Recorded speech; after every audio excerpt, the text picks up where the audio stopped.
Brooklyn Park is taking a big step toward moving its fire department. Kevin Miller has more on the significant next steps.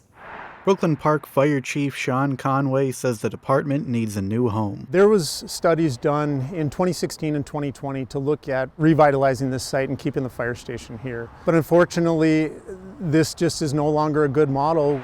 The central fire station is at Zane and 85th Avenues.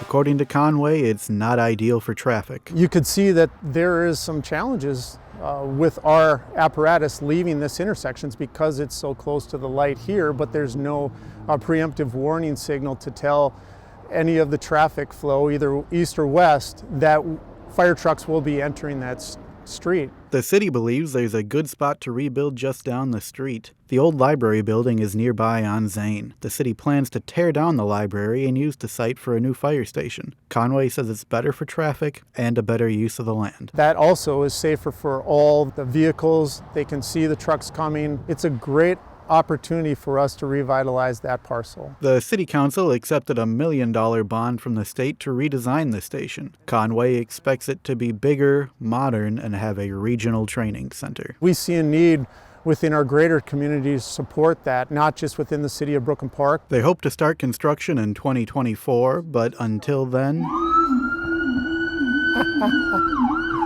expect to see more fire truck traffic on 85th. That's life in Brooklyn Park. We are busy. In Brooklyn Park, Kevin Miller, CCX News. The Twins' playoff push has local sports fans excited, especially with the team in purple not doing very well this season. As Delane Cleveland reports, fans aren't the only ones enjoying the ride. Local sports bars are reaping the benefits. It's several hours before game time. It's a great vibe, atmosphere. And the Twins are the talk of the town at Malone's Bar and Grill in Maple Grove. Anytime Minnesota sports are doing well, you definitely see it in the bar and restaurant industry. Malone's is one of the go-to spots to catch a big game in this area. People that watch sports at home, I'll never understand. Or in the case of Nick Sieben, it's the perfect spot to pregame for the Twins' Game 3 matchup against the Houston Astros. Perfect. Have a couple drinks and then get ready to go to the suite and cheer on the boys. It doesn't happen very often that they make it past the first round, so I'm excited to go check them out. Excited would probably be the best word to describe the attitude of fans in Twins territory after the team won its first playoff series since 2002. And the staff at Malone's are riding the wave. We're all wearing Twins gear. All the night servers and bartenders are wearing Twins gear. Everyone's kind of on board supporting. Malone's is generally a busy place as it is, but that's compounded when postseason optimism is in the air. Instead of being just one deep at the bar, you're maybe two deep at the bar. A little bit longer wait for a table, but people are okay with it. People are ordering more food and drinks because they're staying longer for the games. There's just something about sharing an experience with a bar full of Minnesota sports fanatics. Yeah. They're certainly used to heartbreak, but with a solid pitching staff and some clutch hitters, maybe, just maybe, this year is different. I am a lot more optimistic about this team than I've ever been about a Twins team, so I'm excited to watch what they do. In Maple Grove, Delane Cleveland, CCX News. Coming soon to Maple Grove, the Chipotlane. On Monday night, the Maple Grove Planning Commission recommended approval of a plan for a new Chipotle restaurant. This one will come out with a pickup-only lane for online orders, referred to as a Chipotlane. Different but similar to a drive-thru, it's believed to be the first proposal of its kind in Maple Grove. The restaurant would be located in a vacant lot next to Hy-Vee in the southwest part of the city. 3 police departments in the northwest suburbs are launching a joint police explorer program. We like to give them some hands-on experience and really have them try to understand what it is truly like to be a police officer. So they will be out in the community.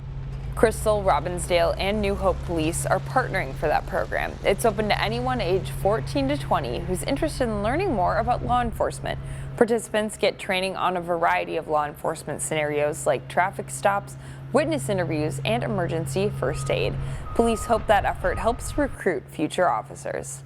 Several officers who are both Crystal, Robbinsdale, and New Hope have been explorers, whether it's been in the area or other places. I personally was an explorer as well. I spent 6 years as an explorer.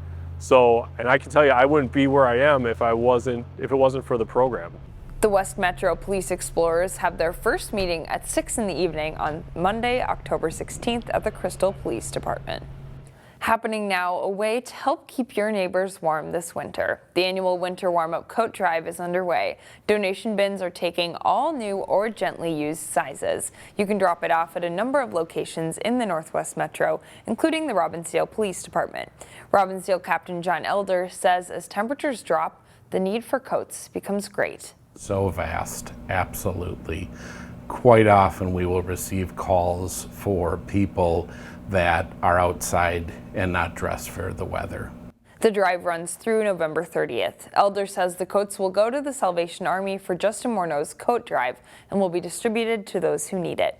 He says many of those donations come back to local departments. And finally, this segment, pumpkins so big you'll have to see to believe.